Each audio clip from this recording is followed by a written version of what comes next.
Assalamualaikum warahmatullahi wabarakatuh. Selamat pagi para sahabat Sinta TV. Sekarang kami berada di Paskomnas bersama Pak Sukam. Kita akan mengupas bagaimana peranan Paskomnas atau pasar terutama di dalam pengembangan closed loop. Selamat pagi Pak Sukam. Terima kasih atas kesediaannya. Kita ingin bincang-bincang ya kaitannya dengan bagaimana peran yang sangat kritikal sekali dari pasar ini, karena walaupun gimana pasar mempunyai tarikan yang kuat kalau kita bicara agribisnis ya, dari hulu, on farm dan ini. Nah, nampaknya kita tahu bahwa closed loop itu suatu model yang menurut saya sangat bagus sekali, model pengembangan agribisnis yang sangat paripurna. Tapi tentu model yang bagus ini pada tahap di lapangan itu pemandu utamanya adalah pasar gitu. Jadi kami ingin tahu sejauh mana, nanti Pak Sukam banyak cerita, nanti kita akan dialog bagaimana pasar ini menjadi sesuatu yang sangat menentukan dalam sistem agribisnis ini. Silakan Pak Sukam. Terima kasih Pak Mulyono Makmur, sahabat kami, senior kita ya di dunia pertanian yang telah sudi hadir di kantor Paskomnas Indonesia, Pasar Komoditi Nasional, disingkat Paskomnas. Ya. Ini kadang-kadang masyarakat belum akrab dengan nama Paskomnas itu sendiri. Saya Sukam Parwadi di Paskomnas Indonesia ini diposisikan sebagai Direktur Pengembangan Agribisnis.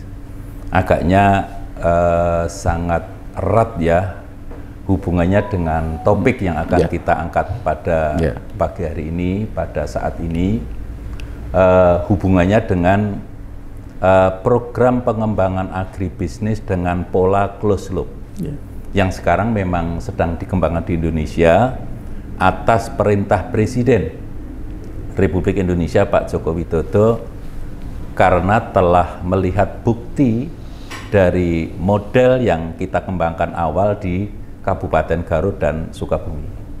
Saya sangat senang karena Pak Mulyono Makmur ini selaku tetua atau yang dituakan di Sinar Tani, media informasi bagi seluruh petani dan penyuluh pertanian di Indonesia, bisa membuka ya dialog ini, lalu mudah-mudahan ini bisa menjadi modal bagi semua petani di Indonesia dan adik-adik penyuluh yang ada di Indonesia dalam rangka melaksanakan pembangunan pertanian, memperbaiki pola yang sedang sekarang berjalan sehingga dampaknya positifnya baik bagi para petani.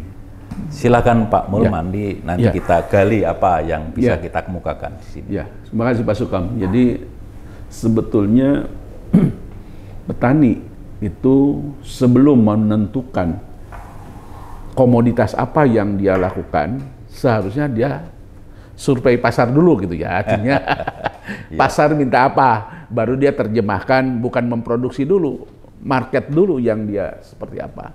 Nah, pertanyaan saya Pak Sukam, adakah petani-petani di era modern ini yang terutama ya petani milenial, sebelum mereka melakukan usaha, adakah yang datang dulu ke Paskomnas, survei dulu bagaimana ini, apa komoditas apa sebenarnya permintaannya, apa gridnya seperti apa dan sebagainya? Ada nggak seperti itu Pak Sukam yang dilakukan selama ini Pak Sukam ada di sini? Ada, tapi sangat sedikit. Itulah yang menurut saya mari kita dorong agar sistem agribisnis ya, yang sebetulnya sudah dipelajari sejak awal-awal ada sekolah pertanian menengah atas dulu, memang oleh pemerintah melalui Kementerian Pertanian atau waktu itu Departemen Pertanian bahwa penyuluh pertanian diadakan itu kan untuk mendampingi petani dalam berusaha tani. Usaha tani itu bahasa lainnya adalah agribisnis. Lalu Pak Menteri Pertanian kita, Pak Bungaran Sarage Pak Bungaran Sarage menciptakan sebuah sistem agribisnis itu yang menggambarkan antara hulu dan hilir. Tetapi betul bahwa hilir itu berproduksi apa, sebaiknya mulai dari pasar. Sebetulnya mulai dari pasar itu kalau boleh kita lihat ke belakang jauh, sudah dipraktekkan sejak zaman Nabi. Terakhir yang diciptakan Allah di dunia ini untuk melakukan usaha bisnis atau perdagangan lebih dulu datang ke pasar. Dan ini sudah ditangkap oleh para pendahulu kita. Ayo kita bikin sistem dulu, lalu apa yang diminta oleh pasar, ini pasar harus didalami dulu, mulai dari jenisnya sampai dengan daya belinya. Inilah yang nanti mungkin perlu dipahami lebih mendalam, sehingga kawan-kawan yang bergerak di produksi itu akan memperoleh panduan. Seperti apa produk yang dibuat supaya di pasar ini punya daya saing. Nah, itulah masih sedikit, tetapi mulai sekarang dengan adanya pengembangan usaha tani yang berbasis pada petani milenial, arahnya sudah betul. Cuman perlu dorongan lebih besar. Oke, Pak Sukam, terima kasih sekali, ini betul seperti itu. Bagus sekalian, ini Pak Sukam juga saya ingin juga mendapat suatu gambaran, karena ada beberapa komoditas, nanti saya sebutkan satu-satu, itu sebetulnya minim sekali binaannya dari pemerintah, tapi dia dipandu oleh pasar. Tapi meledaknya luar biasa. Salah satu contohnya saya gambarkan unggas ya. Ayam broiler itu di era 70-an, di akhir 70-an itu baru dimulai. Begitu berkembang pesat tanpa pembinaan, karena dipandu pasar. Yang kedua sawit. Ya mungkin yang ketiga di luar babi juga sama gitu. Jadi artinya, di dunia peternakan ya. Dunia peternakan. Jadi artinya sawit. Jadi mereka betul-betul berkembang itu karena memang pasar gitu ya. Mereka mengacu. Jadi sebetulnya meringankan pemerintah dalam pembinaan. Gitu. Ini dalam pembinaan, karena kalau pasarnya seperti begitu. Memang ya terus terang ya, seorang petani itu harus bisa menyiasati pasar. Seorang petani itu mungkin pelaku agribisnis harus punya market intelijen ya. Betul. Market intelijen itu ya intelijen di pasar. Nah ini dari pengalaman panjang pengembangan agribisnis, terus terang ya, sebetulnya kan tadi Pak Sukam cerita Pak Bungaran menciptakan sistem. Tapi zamannya Pak Saripudin Baharsa, Menteri Muda itu, kita sudah beralih dari sistem BIMAS itu modern ke agribisnis. Betul. Tapi yang jadi masalah, saya pernah di situ. Ini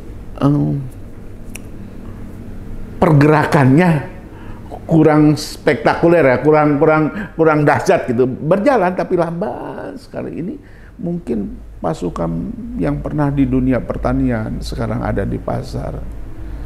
Kira-kira seperti apa? Apakah memang kurang informasi dari pasar terhadap pelaku-pelaku di on farm ini, harusnya ini loh gini, atau dua-duanya? Menurut saya di era digitalisasi ini mestinya tidak terjadi gitu. Artinya ini loh ya gitu Pak Sukam kira-kira. Baik. Mari kita ya belajar dari proses yang terjadi di ayam itu tadi. Mengapa ayam broiler, ayam ras yang dulunya masuk sudah ada ayam kampung, tapi tiba-tiba meledak. Demikian juga dengan minyak goreng dari sawit. Dulunya kan minyak kelapa. Ya, masyarakat harus melakukan proses pembuatan minyak kelapa dengan proses seperti itu. Lalu setelah kelapa sawit masuk, minyak kelapa hilang. Itu. Nah, termasuk ternak yang lain. Ini kalau tidak segera ada program khusus, daging sapi pun demikian. Nanti sapi-sapi khas Indonesia menurut saya itu bisa hilang gara-gara ada jenis baru introduksi. Ini.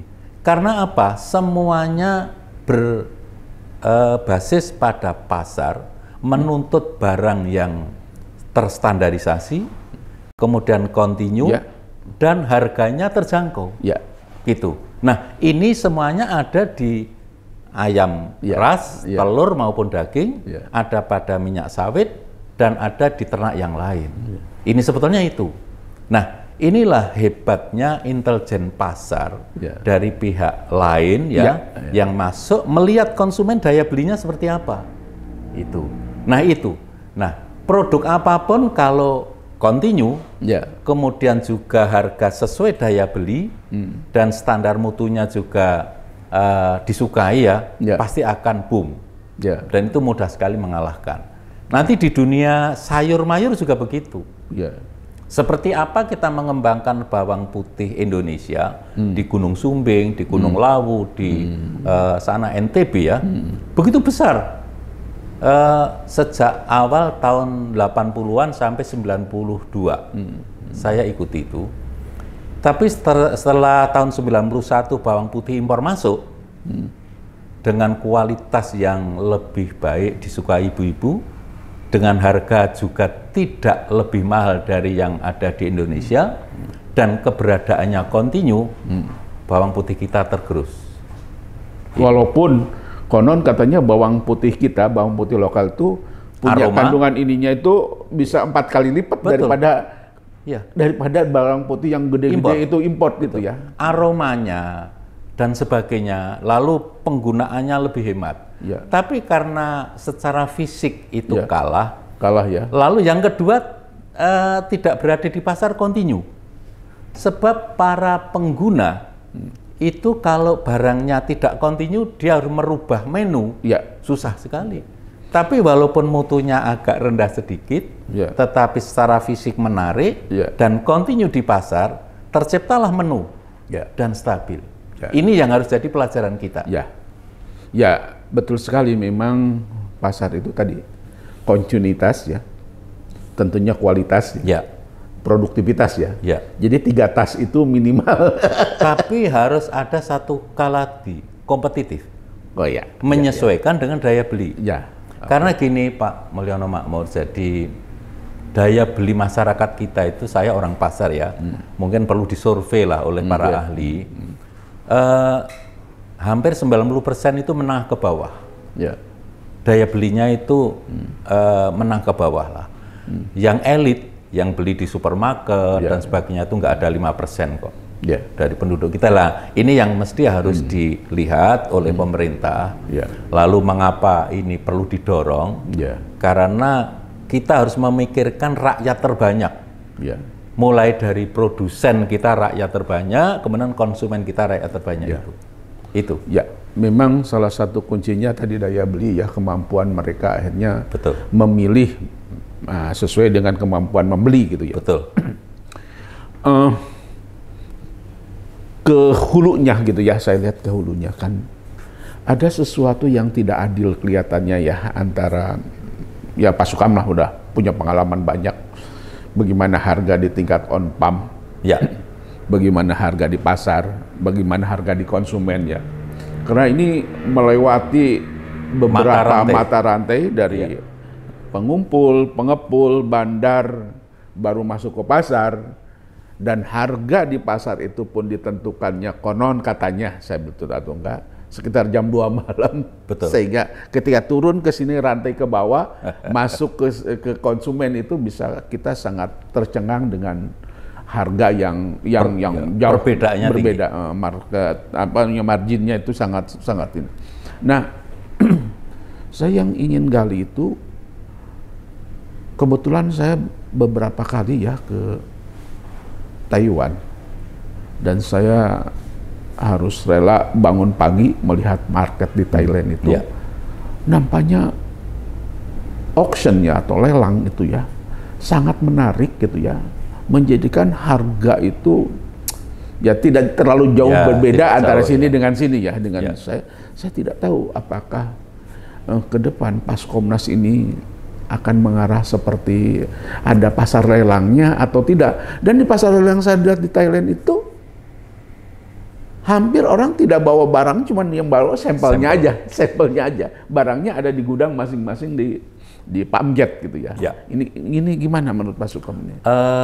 Ini mungkin yang paling menarik dari situasi pasar kita, lalu persepsi-persepsi yang terbangun di masyarakat, terutama antara harga di tingkat petani atau yang diterima petani dengan harga yang dibayar konsumen. Ini luar biasa. Kalau kita hanya melihat angka, tapi mari kita melihat prosesnya, proses perjalanan barang. Jadi begini, yang terjadi selama ini, petani panen dengan produk seadanya campuran masuk ke pengepul. Nah, pengepul yang cerdas, produk ini dibersihkan lalu digrading. Nah, begitu digrading masuk ke pedagang besar atau pengepul besar, wholesaler lah. Itu. Ini lalu bisa dikemas, bisa di branding. Nah, setelah itu baru masuk pasar induk. Nah, dari pasar induk lalu dibeli oleh pengecer, baru sampai pada konsumen. Nah, proses-proses inilah yang menyebabkan harga berubah. Nah, harga curah dari petani biasanya murah, karena memang pedagang pengepul ini membeli apa adanya.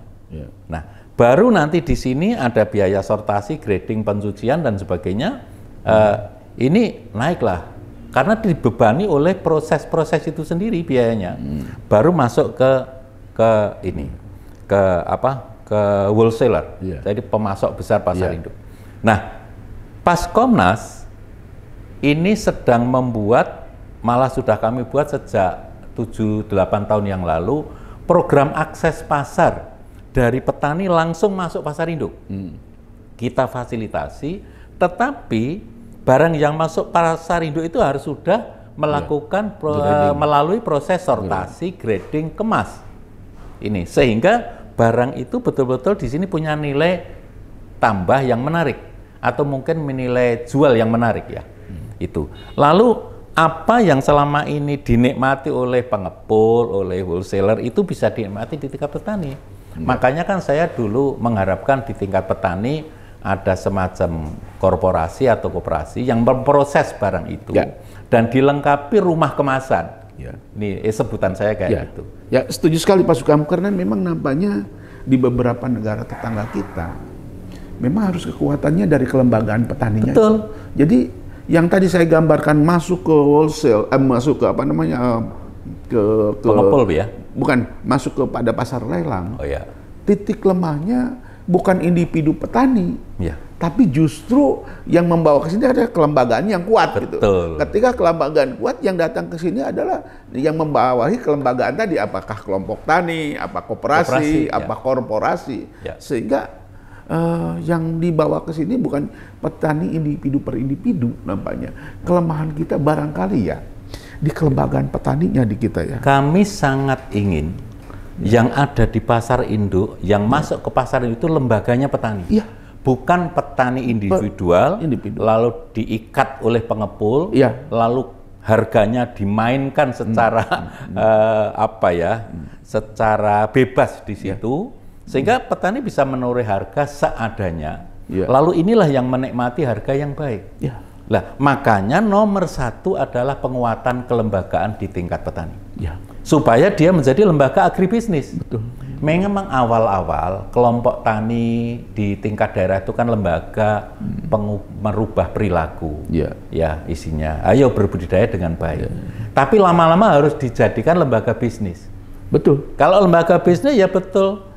Datang dulu ke pasar, lalu kita pandu dari pasar, lalu produsen itu melakukan apa yang dimaui oleh pasar, termasuk tadi. Harga pun bisa dibuat di sini. Kami sangat ingin Paskomnas nanti menjadi pasar yang model penentuan harganya lelang. Jadi sebetulnya secara keilmuan itu kan pertama kelembagaan petani itu dibentuk katakan atau tumbuh karena untuk membangun good farming practice. Dari good farming practice itu mereka bukan supaya jadi better farming lah. Jadi kalau sudah better farming dibesarkan jadi better business. Better business.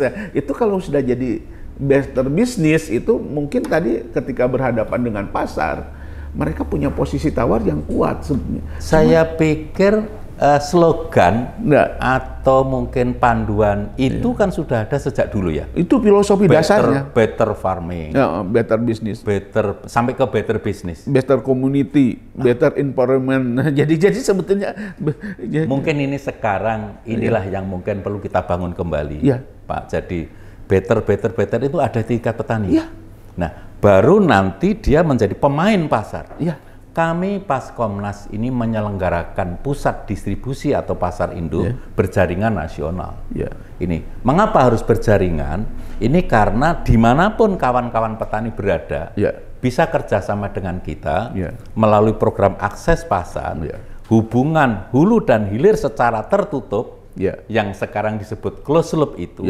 Agar nanti hubungan itu hubungan kontrak farming, kontrak bisnis. Nah, dari Paskomnas sekarang akan mengurus bagaimana kontrak dengan pedagang pengecer.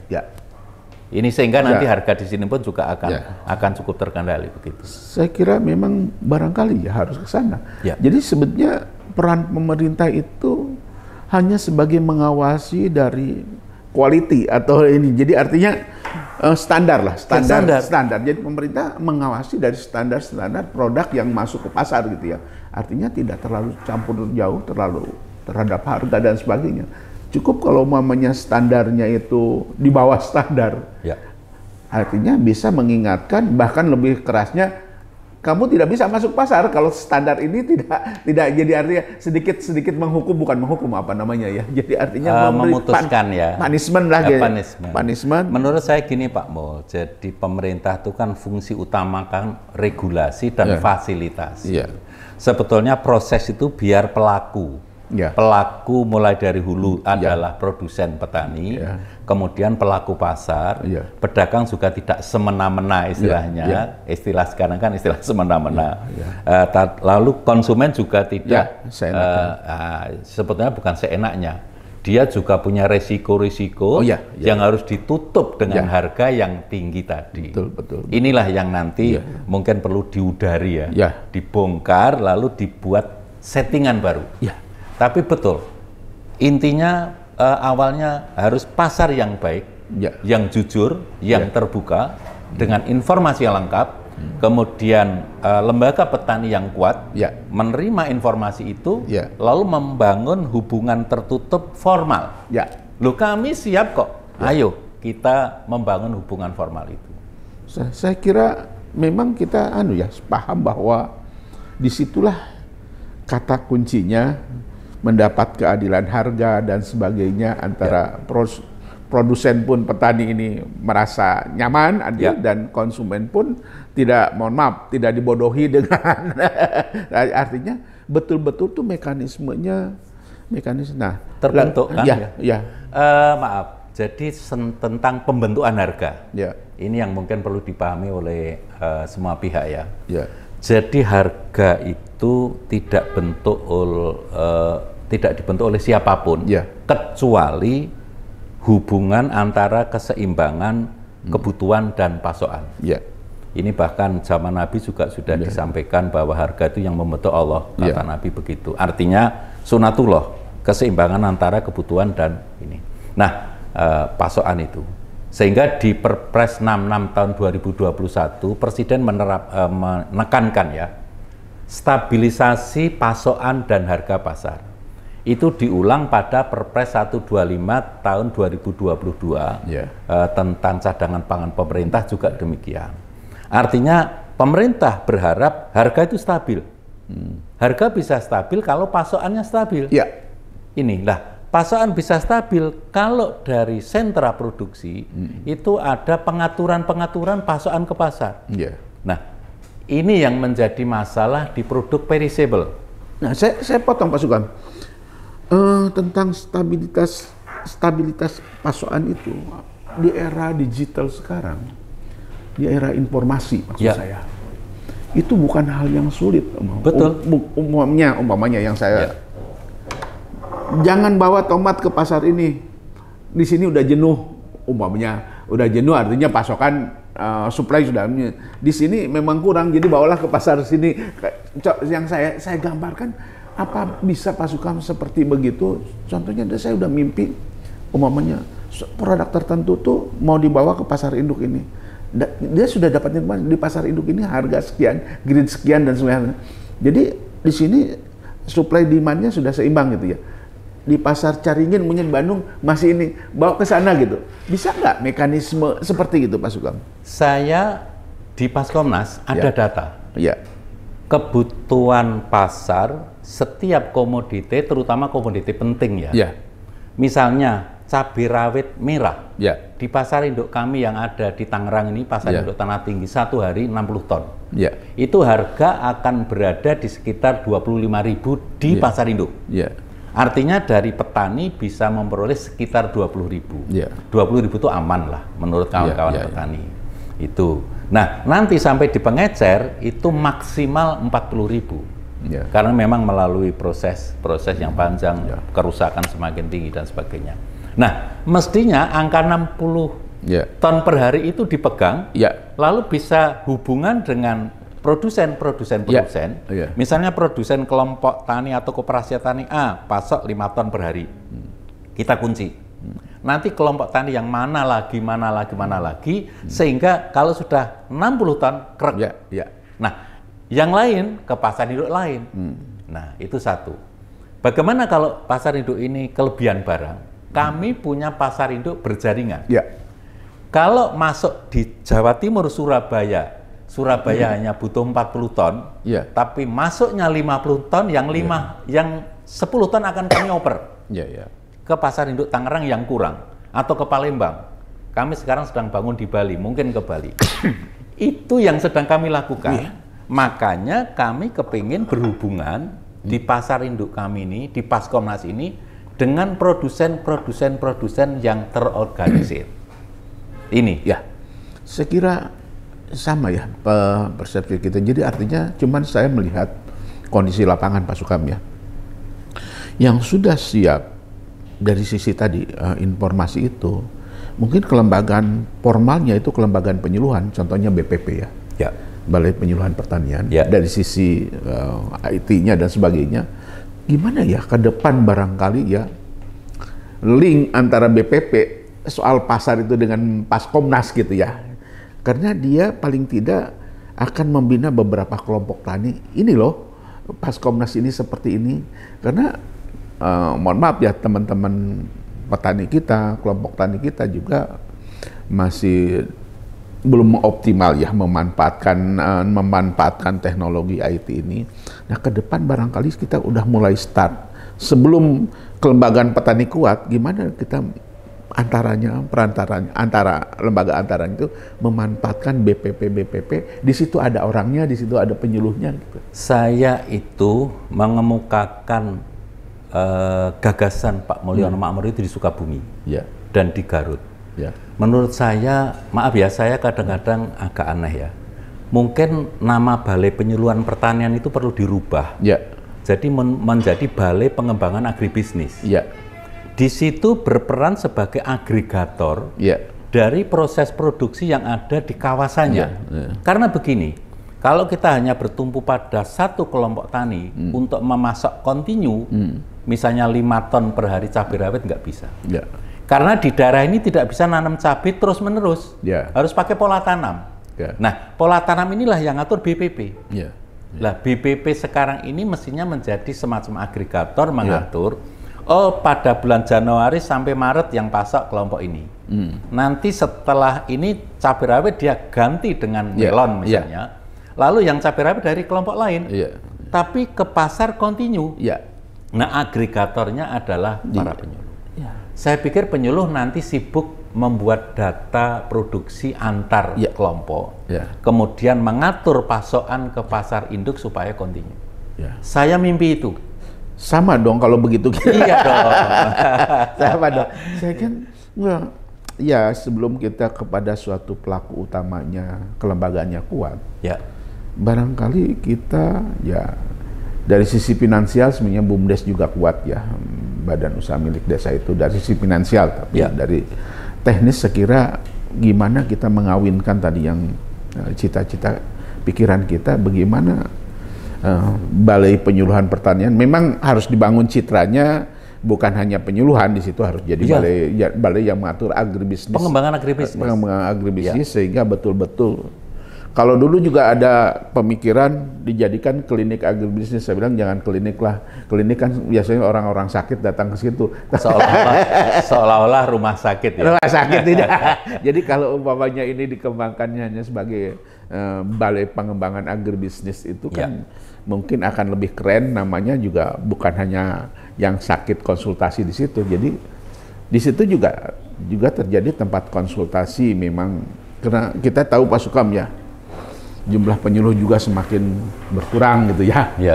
Ya, tapi kalau mereka yang berkurang itu jumlahnya hanya 5 atau 6 orang di BPP ini bisa dioptimalkan di situ dengan menggunakan IT dan sebagainya. Saya punya gagasan terusannya, sehingga nanti Balai Penyuluhan Pertanian itu fasilitasnya bukan lagi seperti sekarang. Iya. Tapi ada rumah kemasan yang besar. Iya. Untuk bisa menampung produk-produk dari masyarakat petani. Mungkin yang operasional di situ adalah gabungan kelompok tani ya korporasi kelompok tani, tapi dipandu oleh penyuluh. Lah penyuluh yang minta data dari pusat distribusi dari pasar induk, kami supply. Oh ini hari ini yang minta ini pasar induk sana cabai merah besar varietasnya ini, speknya seperti ini. Nanti penyuluh. Tapi petani yang melakukan itu. Terus harus ada branding.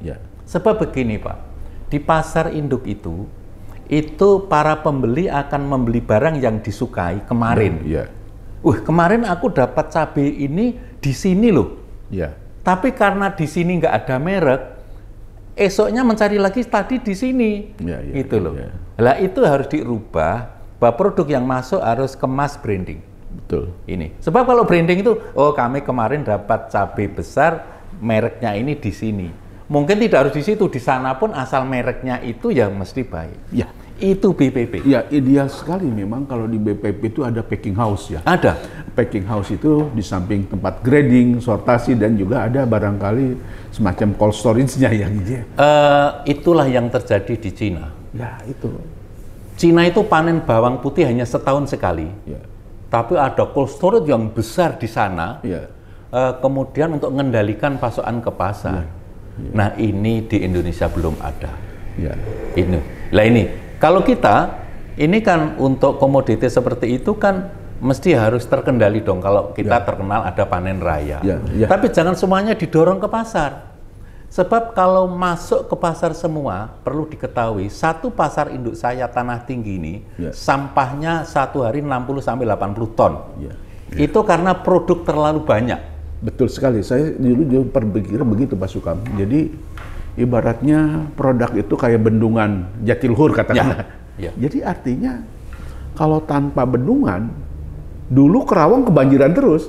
Tapi ketika ada bendungan, terkendali. Kapan dibuka kerannya? Jadi artinya istilah bendungan di sini di pump gate itu harus ada packing house atau cold storage dan sebagainya, sehingga produk itu bisa diatur alirannya gitu ya. Jadi sesuai dengan yang dibutuhkan oleh sawah ini butuh berapa meter kubik per detik misalnya. Gitu. Sama dengan pasar. Loh kami sehari harga normal cabai rawit 60 ton. Kalau masuk 100 ton, ya pasti harga jatuh. Ya itu barangkali ya. Kebalikannya, kalau masuknya hanya 20 ton, harga naik nggak terkira. Karena pedes itu hanya dari hari cabai kan, itu. Kita proses penyadaran ini ya, siapa yang memfasilitasi itu bisa terjadi? Karena saya lihat teman-teman Taiwan ya, kita tidak punya hubungan diplomatik dengan dia, tapi dia memulai gitu. Memulai contohnya di daerah kami di Kerawang, mungkin dia membawa pemikirannya dari negerinya gitu di Taiwan itu. Jadi mestinya pemerintah menangkap ini gitu. Begini Pak Mul, jadi menurut saya pemerintah diadakan itu kan untuk mengatur. Makanya yang sekarang saya dari pelaku usaha, belum ada grand design pengembangan agribisnis di Indonesia yang menjadi acuan bagi pelaku atau bagi daerah. Ini yang menurut saya perlu diadakan. Bagaimana grand design-nya? Grand design-nya harus berpola agribisnis. Betul. Ini sebab apa? Sebab petani berproduksi itu dia harapannya bukan hanya untuk mencukupi pasar tapi dalam rangka memperoleh keuntungan. Oh iya. Ini dalam rangka pendapatannya naik, sejahteralah keluarga, kan mungkin begitu. Nah itu semua tidak bisa mengabaikan pola pasar ini. Nah, inilah yang perlu kita sosialisasi. Yaitu barangkali saya tidak tahu penyadaran ini pada pemerintahan yang akan datang juga, ini memang jalan keluarnya menurut saya gitu itulah seperti begitu. Artinya konsep subterminal agribisnis dan sebagainya, kalau kita kaitkan tadi dengan kita perbincangkan, kenapa subterminal agribisnis pun dibangun juga tidak optimal dalam tanda kutip pergerakannya, karena membangunnya itu di satu tempat kadang-kadang yang tidak pernah dikunjungi orang akhirnya jadi banyak hal. Ada yang jalan macam di Sukabumi mungkin jalan dan sebagainya, jadi sehingga tidak sinkron. Tapi kalau tadi dikaitkan, oke lah, subterminal tidak terlalu besar gitu dengan dipadukan dengan BPP dan sebagainya.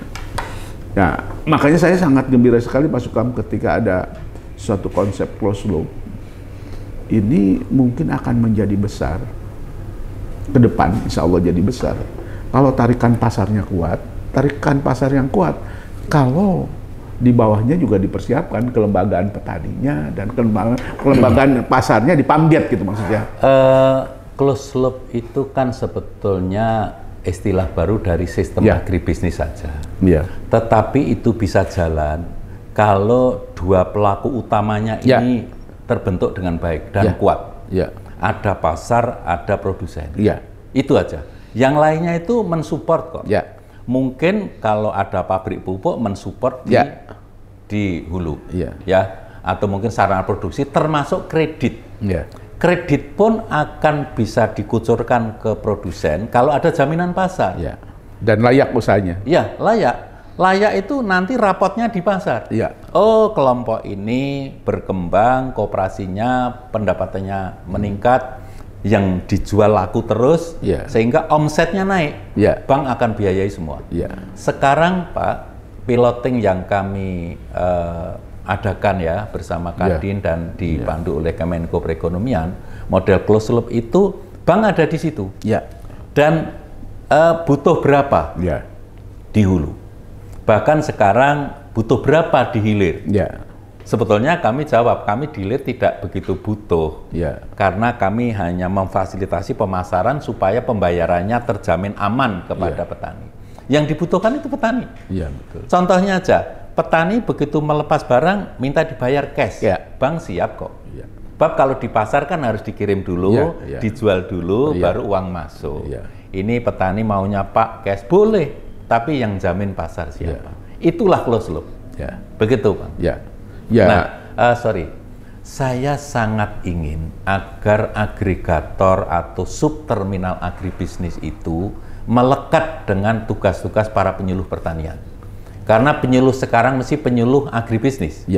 Bukan hanya penyuluh di produksi saja. Budidaya. Produksi memang perlu ditingkatkan dalam rangka menciptakan atau membuat produk dengan BEP atau break even point yang rendah. Teknologi harus masuk. Nah, tapi ini pasar harus dibangun juga. Sebab kalau tidak ada pusat distribusi, nggak ada gunanya juga. Ada gunanya. Nah, perlu diketahui di Indonesia belum semua kota-kota sentra konsumen ada pasar induk yang punya fungsi pasar induk. Saya kira kita sudah barangkali sudah sangat komprehensif tadi dari dialog kita hari ini dengan Pak Sukam. Pak Sukam, kalau saya barangkali nanti tolong dikoreksi, kalau saya katakanlah, bukan simpulkan saya membuat suatu rangkuman diskusi ini, nampaknya pertanian modern, maju dan tangguh, saya kira memang konsepnya sejak awal adalah konsep agribisnis kalau memang kita ingin mengikuti perkembangannya yang tadi dipandu oleh pasar. Nah, di dalam agribisnis ini, closed loop punya satu konsep yang bagus sekali, terintegrasi hulu sampai hilir. Jadi, kalau dikatakan hulu sampai hilir, utamanya lah tadi yang kita diskusikan adalah pasar. Pasar yang mempunyai tarikan yang sangat kuat. Nah, dari pasar ini diterjemahkan ke on-pump dan ke hulunya. Jadi artinya unsur-unsur permodalan, perbankan sangat penting.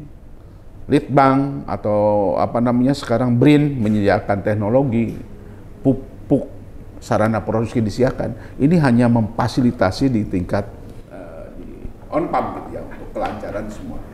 Nah, namun demikian titik lemah tadi yang kita diskusikan di masyarakat petani ini ada di kelembagaan yang sangat lemah. Nah, bagaimana kita memperkuat kelembagaan ini? Sebetulnya teman yang paling depan itu ada penyuluh. Tentunya sebetulnya sekarang ada LSM dan sebagainya juga concern membangun kelembagaan. Kelembagaan itu kenapa tidak dirangkul kalau memang betul-betul dia punya keinginan betul-betul bukan hanya mencari keuntungan, keinginan bahwa kata kuncinya dari kelembagaan. Memang di kelembagaan ini paling tidak ada 3 kata kuncinya, kelembagaan petani maksudnya. Pertama adalah leadership, ya. Harus ada pemimpin yang kuat. Yang kedua karena bisnis dia harus punya kemampuan manajerial gitu ya. Manajemen di situ. Yang ketiga adalah jiwa entrepreneur yang betul-betul harus dibangun karena memang di agribisnis itu tidak jiwa entrepreneur itu harus berkembang karena tadi mengarah kepada better business gitu ya, better business. Saya kira barangkali Pak Sukam juga ada closing statement pertemuan kita seperti ini. Tadi yang saya bisa rangkum kira-kira seperti itu. Jadi Pak Mulyono Makmur yang saya hormati dan kawan-kawan di daerah, saya sangat senang dengan gagasan yang kita diskusikan hari ini. Mimpi kita, mimpi dalam keadaan terjaga ini mudah-mudahan bisa menjadi salah satu pertimbangan bagi semua pihak untuk melakukan perubahan. Pertama, kita sih berharap pemerintah membangun semacam sistem ini berskala nasional. Saya berpikir perlu ada grand design pengembangan agribisnis secara nasional yang dipedomani oleh daerah. Sehingga daerah itu melaksanakan bagian dari grand design itu untuk tingkat lapangan hubungannya dengan agribisnis. Sehingga kalau ke depan itu nanti pertanian bukan hanya sebagai pilihan, ini mestinya sebagai tugas wajib atau urusan wajib di daerah, semua pasti akan ke sana. Nah, dengan begitu lalu kuatlah lembaga itu.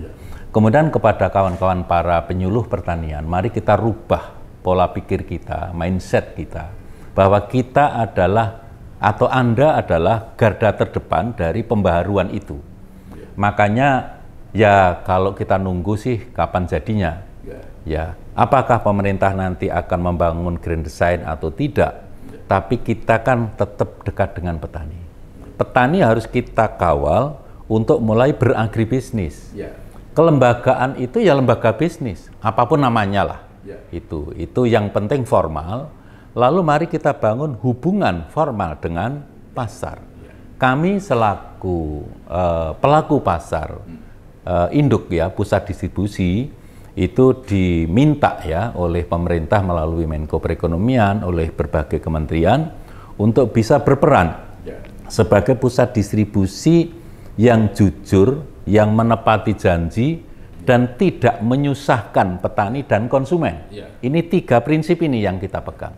Nah, untuk itu dukungan dari kawan-kawan di lapangan saya sangat berharap untuk itu, dan media yang dibangun oleh Pak Mulyono Makmur saya harapkan bisa menjadi corong lah bagi perubahan ini. Terima kasih atas hadirnya dan semoga Allah ridho dengan apa yang kita diskusikan hari ini. Amin. Amin.